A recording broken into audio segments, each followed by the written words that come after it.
Kadang bila hidup rasa berat, kita tengok diri sendiri dan rasa macam kitalah manusia paling diuji dalam dunia. Ada orang yang sedang berjuang untuk makan hari ini, ada yang tak tahu nak tidur di mana malam ni.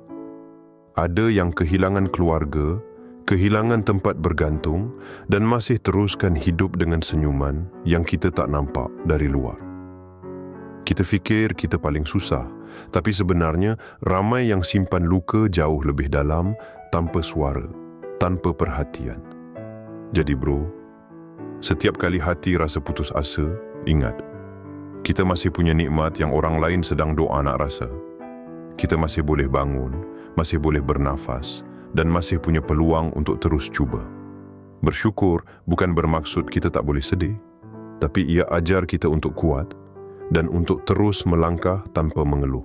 Selagi kita hidup, kita masih lebih bertuah daripada ramai di luar sana. Dan bila kita sedar tu, kita akan belajar untuk hargai setiap saat dan teruskan perjalanan dengan hati yang rendah dan tenang.